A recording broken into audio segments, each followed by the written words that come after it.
Bien, vamos a dar inicio a nuestra clase. Hoy vamos a trabajar el tema autoanálisis basado en las teorías de la biotipología. Ya anteriormente habíamos hablado de qué es una biotipología, de cómo funciona, ¿verdad? Hoy vamos a hacer un autoanálisis, ¿verdad? De, que siempre está basado en este término que es la biotipología, ¿verdad? Recuerden ustedes de que mencionamos anteriormente que existen diferentes tipos de personalidad y todo va a depender de cómo es que cada persona pues, vaya a actuar según las los cuatro tipos ¿cómo se llama?, de enfermedades supuestamente que hay dentro del cuerpo, ¿verdad? Recuerdan ustedes que hablamos de la bilis negra, de la bilis amarilla, también hablamos de la flema, ¿verdad? Y de lo sanguíneo. Y cada uno de estos, pues, nos indicaba a nosotros qué tipo de personalidad teníamos. Hoy vamos a hacer un pequeño autoanálisis, ¿verdad? Que se basa en esta situación y vamos a hablar específicamente nosotros de esto, ¿verdad? Recuerden ustedes que la biotipología va a ser un factor o un tercer factor que va a ser determinante para el comportamiento del ser humano. Y esta biotipología lo que va a hacer en algún momento es demostrarnos la relación que existe de manera formal, ¿verdad? Eh, o de forma corporal entre el, ¿cómo se llama?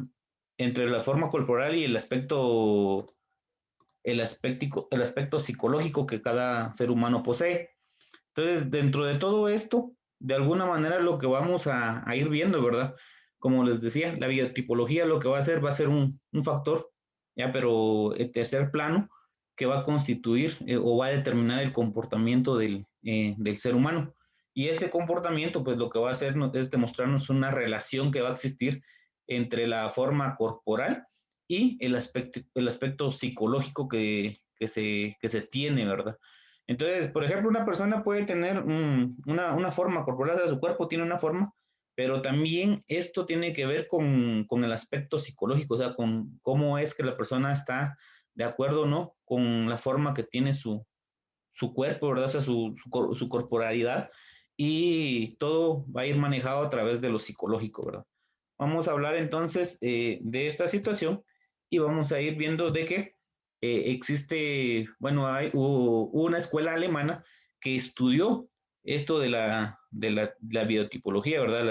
Las teorías de la biotipología y específicamente fue Ernest Kretschmer, eh, quien estudió esto de la biotipología. Ernest lo que hacía era de alguna manera realizar cierta cantidad de estudios para poder, ahí sí que ir buscando la forma de representar la biotipología alemana. Él se enfocó directamente en lo que tenía que ver con la biotipología alemana. Ya él inició sus estudios y esos estudios los realizó de cierta manera, pues que lo fueron inclinando, ¿verdad? Más acusadamente al campo de la psicopatología. Entonces, siempre estudiaba lo que tenía que ver con la psicología, pero también con la patología, ¿verdad? Entonces, toda esta situación que Ernest Kretschmer realizó, pues como les vuelvo a repetir, ahí sí que él es considerado uno de los representantes más grandes de la biotipología alemana. Entonces, dentro de los estudios que él realizó, para poder hablar de la biotipología, pues él realizó una clasificación de la biotipología de cuatro formas. ¿Ya? Esas formas son, la primera es la forma corporal, lo que les mencionaba hace un momento, y la forma corporal se divide en cuatro. Está lo que es el leptosomático, el pícnico, el atlético y el displástico. ¿Ya? Luego tenemos también lo que es el temperamento normal, acá dentro del temperamento normal se divide dentro de tres. Tenemos el esquizotímico, el ciclotímico y el viscoso. Luego tenemos lo que es el temperamento anormal. Dentro del temperamento anormal también hay tres clasificaciones, que está el esquizoide, el cicloide y el epileptoide. Luego tenemos lo que está, las formas patológicas, ¿verdad? Y estas también se dividen en tres, que son esquizofrenia, maníaco-depresiva y epilepsia. Cada una de estas formas en que clasificó Kretschmer a la biotipología la vamos a ir detallando. ¿Ya? Entonces tenemos en total que son 13 formas en que está dividido, ¿verdad? Igual, bueno, 13 formas, pero la clasificación son 4, les decía. Primera es corporal, la segunda es el temperamento normal, la tercera es el temperamento anormal, la cuarta son las formas patológicas. Entonces, dentro de todo esto, al final lo que va a suceder es que de alguna manera vamos a ir viendo, ¿verdad? Cómo es que vamos a tratar de identificar cuáles son las biotipologías según las clasificaciones. Hablando de estas biotipologías, vamos a tomar como primera lo que es la forma corporal. Les decía, la forma corporal se divide en 4.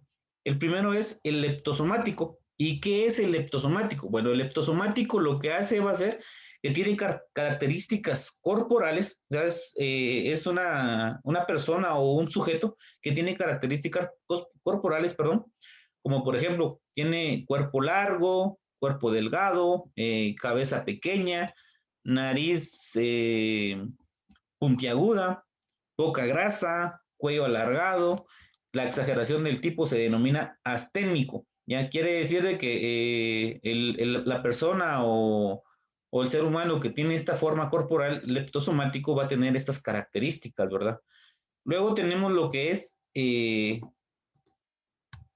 el pícnico. ¿Y qué es el pícnico? Bueno, el pícnico va a ser, o son todos aquellos sujetos que van a tener un fuerte desarrollo de las cavidades viscerales, o sea, todo lo que tiene que ver dentro de sus vísceras, ¿verdad? Por ejemplo, el abdomen prominente, tienen tendencia a la obesidad, tienen eh, cabeza redonda, puede ser ancha también y pesada la cabeza a la vez, y de alguna manera sus extremidades son cortas. ¿Ya? Entonces, la persona o el sujeto que tenga la forma corporal pícnico va a tener estas características. Les decía, cavidades viscerales fuertemente desarrolladas, abdomen prominente, su tendencia va a ser que va a tener una tendencia obesa, ¿verdad? Pero eso conforme vaya creciendo, puede tener cabeza redonda, ancha y pesada, ¿verdad? Sus extremidades son cortas. Y estas características dice que se definen a los 40 años, ¿ya? Y van a presentar un rostro lleno de acumulación, lleno y acumulación de grasa en la cintura. Normalmente las personas que tienen a partir de 40 años van a empezar a demostrar este tipo de forma corporal. Ya, en el caso de las mujeres, perdón, aquí les decía, vamos a hablar de que esto se va a definir, estas características se definen a partir de los 40 años. Y la persona o el sujeto que tenga estas características va a tener un rostro lleno y con acumulación de grasa en la cintura, también en los glúteos y el abdomen. En las mujeres, esta situación va a aparecer, o estas características van a aparecer a partir de los 25 años. O sea, una mujer que posea esta forma corporal va a empezar a demostrar esas características a partir de los 25 años. Como les vuelvo a repetir, van a tener un abdomen prominente, o sea, un abdomen así ancho, tendencias a la obesidad, pueden ser obesas las personas, pueden tener cabeza redonda, cabeza ancha y pesada, y de alguna manera sus extremidades van a ser cortas. Y todo esto lo que hace, como les vuelvo a repetir, es que se va a ir demostrando en los hombres a los 40 años y en las mujeres va a empezar a aparecer esas características a partir de los 25 años. Luego tenemos la forma corporal atlético. La forma corporal atlético consiste en que va a haber una gran evidencia de desarrollo óseo y muscular, ¿ya? Un tórax y una cabeza grande. O sea, aquella persona que tiene una forma corporal atlética, sus huesos, por decirlo así, van a estar bien desarrollados o tienen un desarrollo bastante grande. Ya también tienen un desarrollo muscular bastante, ¿cómo se llama? Bastante expuesto, ¿verdad? O sea, se puede ver fácilmente. Tienen un tórax y una cabeza grande, y entonces las personas atléticas van a tener, como decirles, bueno, son aquellas personas que nosotros vemos así musculosas, ¿verdad? Aparte tienen una cabeza grande y tienen un tórax grande. Y por último, en la forma corporal tenemos lo que son los displásticos. ¿Y qué son los displásticos? Pues acá van a entrar todos aquellos sujetos que no entraron en ninguno de los grupos mencionados anteriormente. ¿Ya? Entonces, estos sujetos definitivamente no van a entrar en ninguno de los leptosomáticos, dentro de los pícnicos, dentro de los atléticos. ¿Por qué? Porque estos van a carecer de armonía, ¿ya? con características muy exageradas, o sea, van a presentar características de gigantismo, de obesidad, y en algunos pues van a presentar infantilismo eunucoide. ¿Qué quiere decir esto? Que son personas así pequeñas, ¿verdad? Ustedes han visto que si hay personas bastante altas, ya entonces a eso se le llama gigantismo, porque no presentan no son ni leptosomáticos, ni pícnicos, ni atléticos, porque no presentan ninguna de esas características que mencionamos, pero sí van a presentar esas características de que pueden presentar gigantismo, o sea, una persona que tal vez, por ejemplo, si hablamos de un niño, puede ser que sea un niño bastante grande y, y que apenas tenga 9 años. Entonces, a eso se le va conociendo como gigantismo. También la obesidad también se empieza a demostrar dentro de esas características cuando su forma corporal es displástica, ¿verdad? Y también está el infantilismo eunucoide. Luego luego de la forma corporal, tenemos nosotros lo que es el temperamento normal. ¿Ya? Este de la forma corporal que les mencionaba anteriormente es la primera biotipología que Kretschmer menciona dentro de su clasificación. Ahora bien, el temperamento normal también se divide en tres. ¿Ya? En primer lugar tenemos lo que son los esquizotímicos. ¿Ya? Entonces, ¿qué son los esquizotímicos? Son personas o son sujetos introvertidos que van a tender o tienen tendencia a la meditación. Y estos en algún momento lo que prefieren es aislarse antes que participar en un grupo. O sea, se aíslan, no participan en los grupos. Estas personas tienen de alguna manera gusto por la lectura, también tienen gusto por la música, les gusta escribir poesía y de alguna manera ellos prefieren tener una conversación seria, ¿verdad? Y tienen ser personas autoanalíticas, ¿ya? Entonces, esto de los esquizotímicos se divide en tres. En primer lugar tenemos lo que es la lo que son los hiperestésicos, ¿ya? Hiperestésicos. Son personas nerviosas, irritables e idealistas, perdón. Entonces, las personas que tienen este temperamento pueden ser, bueno, son esquizotímicos, pero con la tendencia a ser eh, hiper, hiperestésticos, ¿ya? Entonces, de alguna manera, lo que va a suceder acá es que estas personas van a presentar nerviosidad, pueden ser irritables y de alguna manera idealistas.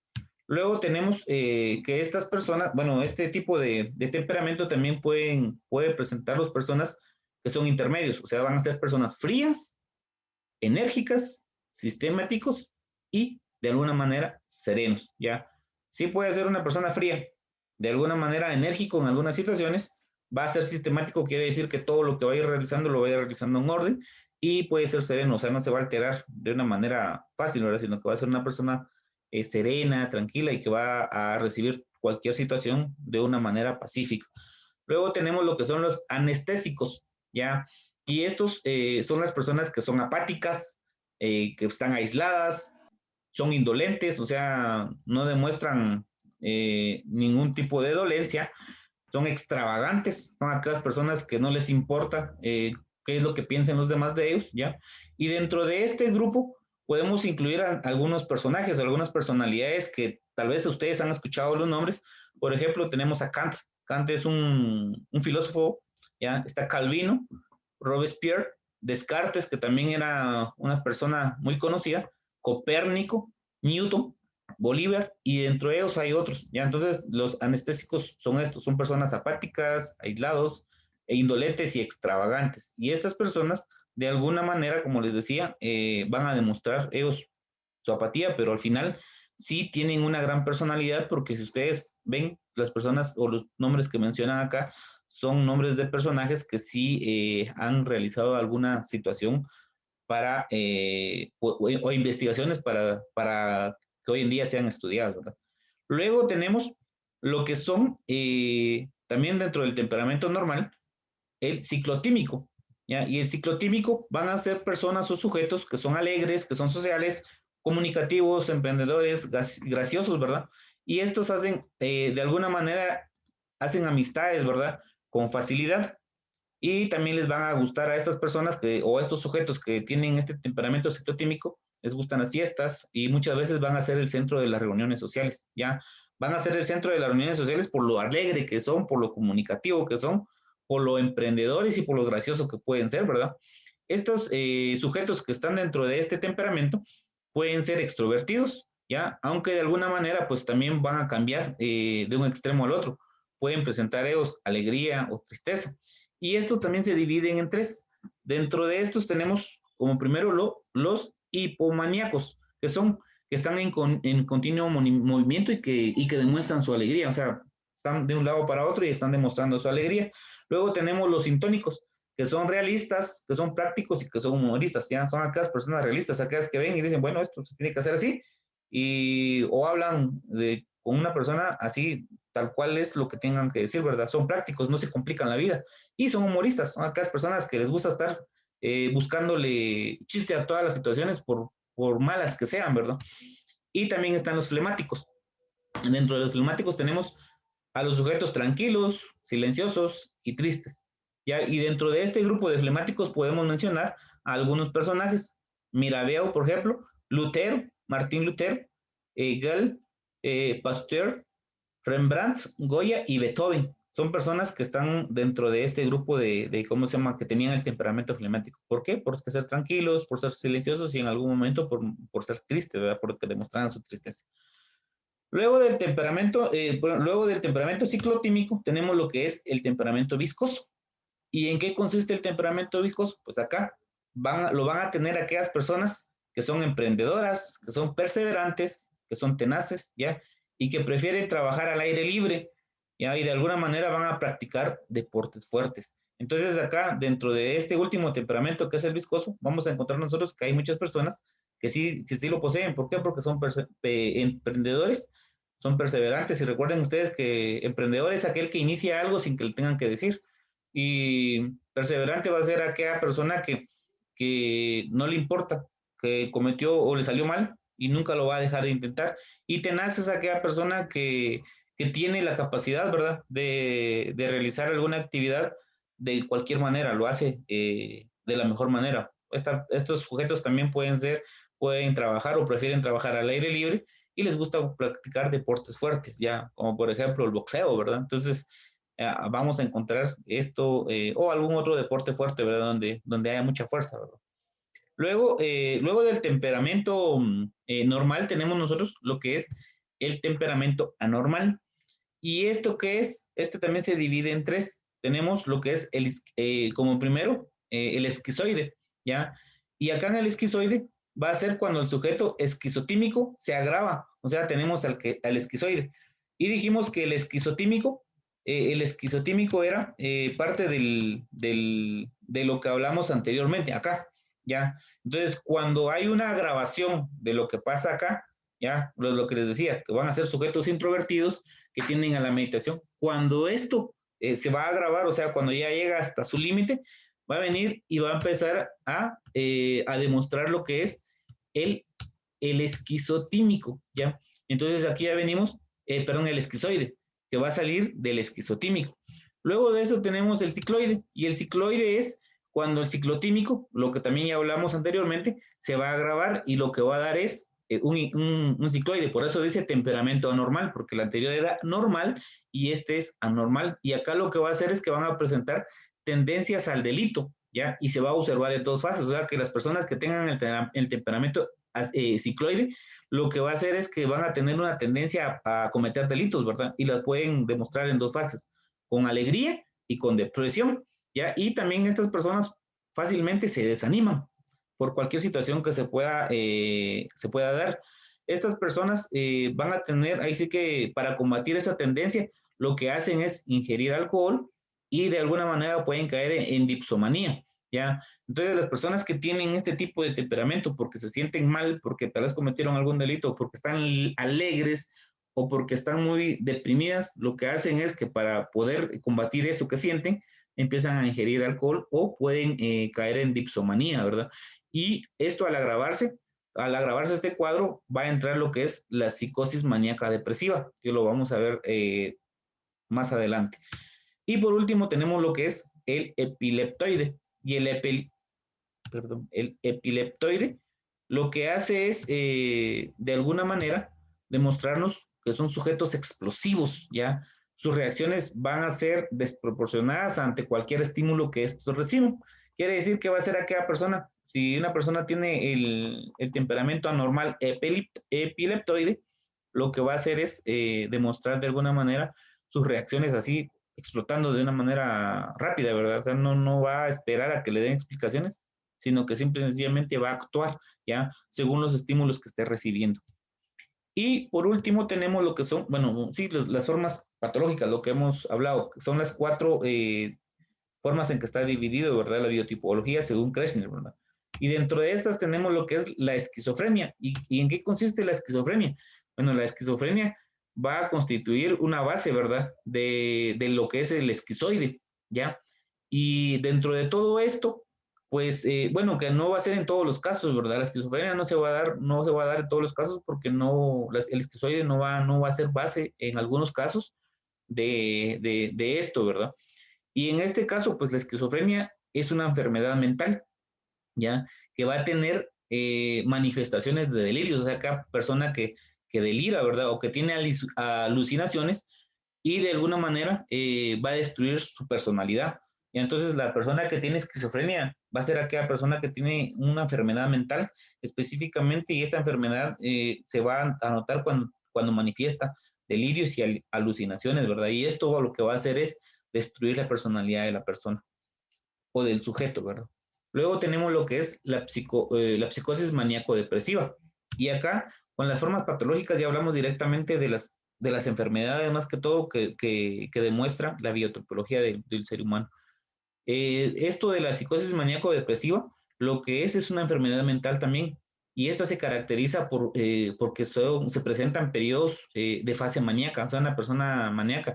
Y estas fases también van a estar seguidas de depresión, ya una depresión profunda que pueden conducir al suicidio. O sea, una persona maníaca va a ser aquella persona que ya perdió el control de sí, ya, o sea, ya no solo es esquizofrénico, sino ya no solo delira ni alucina, sino que ya es una persona que empieza bueno, tal vez tiene delirios y alucinaciones, pero esto también lo lleva a ella misma a cometer cosas que no quiere, o sea, inconscientemente las va a realizar. Y aparte de eso, pues también va a tener estados de depresión, pero estados de depresión bastante profundos y que de alguna manera todo esto lo puede inducir al suicidio, ¿verdad? O sea, una persona que se suicida es porque de veras está muy deprimida, ya, o porque está pasando algún problema maníaco, ¿verdad? O sea, cuando hablamos de eso, de lo maníaco, les decía, es una enfermedad mental que ya no solo alucina y delira, sino que ya lo lleva a hacer cosas que no están dentro de su razón, ¿verdad? Dentro de su consciente. Y por último tenemos lo que es la epilepsia. La epilepsia también es una enfermedad y esta se caracteriza por ataques epilépticos. Sus síntomas van a implicar un daño cerebral. Yo no sé si ustedes alguna vez, yo he visto más esto de la epilepsia porque son aquellas personas que tienen un problema, ¿verdad? Y su problema es con ataques epilépticos. O sea, aquella persona que de repente va bien y cuando ustedes ven, deja de actuar y empieza como que a convulsionar. Ya en algunos casos se les traba la lengua, se estiran y como que se estuvieran muriendo, ¿verdad? Y las manos se les estiran, los dedos de igual manera. Y esto, pues, lo que hace al final es causar un daño dentro del cerebro. No sé si tengan alguna duda con respecto a estas 4 clasificaciones de la biotipología que hace Kreshner. No, profe, todo bien. Está claro. Todo claro, profe. Muy bien. Por último, tenemos ¿cómo se llama? Una tipología de tipo mixto, ¿ya? ¿Y en qué consiste esto? Pues esto, pues, ahí sí que se va a dar de manera frecuente y que van a provenir, ¿verdad? De combinaciones de los tipos producidos por la herencia. Quiere decir que si hay una combinación de lo que la herencia ha producido con lo que se va a ir aprendiendo, con lo que el ser humano o el sujeto va a ir aprendiendo, se va a combinar y por eso se llama de tipo mixto. Y por eso dice que son los más frecuentes y que provienen de combinaciones de los otros tipos que son producidos por la herencia. Quiere decir que, recuerden ustedes que genéticamente nosotros traemos parte de la personalidad, lo hemos hablado anteriormente, ¿ya? Y todo esto nos sirve a nosotros de alguna manera para, para llegar a, ¿cómo se llama?, a saber cuál es nuestro tipo de personalidad. También esto del tipo mixto, nosotros podemos decir que muchas veces es difícil de encontrar tipos puros, o sea, no va a haber una persona que tenga cualquiera de las clasificaciones que mencionamos anteriormente, o sea, pura, sino que va a tener siempre va a ser mixto porque va a tener una pequeña relación, aunque sea de cualquiera de las otras clasificaciones que mencionamos anteriormente. Lo importante de acá es que van a haber coincidencia dentro de las características físicas con las psicológicas, ¿ya? Esta, pues, ahí sí que de alguna manera las características físicas con las psicológicas no pueden ser exactas, ¿ya? Entonces, por eso es que como les decía, eso va a ser lo más importante, la coincidencia que va a haber de las características físicas con las psicológicas que no pueden ser exactas. Entonces, recuerden ustedes, cuando hablamos de características físicas, tal vez dentro de las características físicas podemos mencionar lo que son, la primera clasificación, ¿verdad?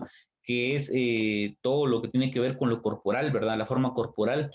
Y luego de esto ya tenemos nosotros lo que tiene que ver con todos los rasgos psicológicos que pueden haber, todo lo que mencionamos anteriormente, ¿verdad? Todas las tres clasificaciones y la división que estas va realizando de cada una de ellas. ¿Alguna duda, comentario con respecto a esto? No, profe, todo bien. Muy bien. Vean, vamos a realizar una actividad. Les voy a compartir un enlace y ustedes van a ingresar al enlace, van a responder un cuestionario ya de manera individual. Según vayan respondiendo de esa manera, también les va a ir generando su punteo. Pero, permítanme.